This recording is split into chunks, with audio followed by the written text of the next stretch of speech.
Okay, మన దగ్గర special ఉంటుంది.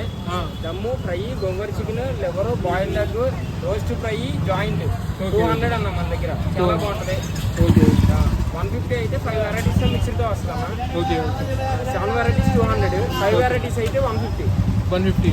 ఫ్రై, దమ్ము, గోంగూర చికెన్, లివర్, బాయిల్డ్ ఎగ్ మిక్స్డ్తో వస్తుంది. ఓకే, 5 రకాలతో 150 రూపాయలు. 150 రూపాయలు. ఇవి ఇక్కడ ఉన్నాయి కదా, ఇవి ఏమి ఉన్నాయి ఇక్కడ?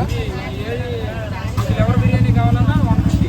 గోంగూర బిర్యానీ కావాలి. ఇది లివర్, ఇది లివర్, ఇది గోంగూర, ఇది రోస్ట్ కర్రీ ఫ్రై, ఇది రోస్ట్ ఫ్రై. Okay, okay. లోపల కచ్చా దమ్ము ఉంటుంది. ఓకే, సో స్టార్టింగ్ వచ్చేసి 150. స్టార్టింగ్ స్టార్టింగ్ వచ్చేసి 150 కదా. స్టార్ బిర్యానీ ఏదైతే ఉందో హైదరాబాద్ స్టార్ బిర్యానీ, సో అది మెన్యూ అనమాట. సో ఇప్పుడిప్పుడే ఈ బాక్సెస్ కూడా చెప్పేది. ఇదైతే 120. 120. ఓకే, ఫ్రై కలిపి మిక్స్డ్తో వస్తుంది. ఇదైతే 150. Okay, okay. సో పార్సల్ మీరు తీసుకెళ్ళాలంటే ఒకవేళ ఇది 120, 150 నుంచి పార్సల్స్ అయితే ఉన్నాయన్నమాట. నార్మల్గా ఏంటంటే ఇక్కడ లివర్ బిర్యానీ కూడా ఉంది. లివర్ బిర్యానీ ఉంది విడిగా, గోంగూర బిర్యానీ ఉంది, curry fry biryani, roast fry biryani, joint biryani, ఏది కావాలంటే తీసుకెళ్ళచ్చు అన్న. 150. 150. స్పెషల్ అయితే 200. స్పెషల్ అయితే 200.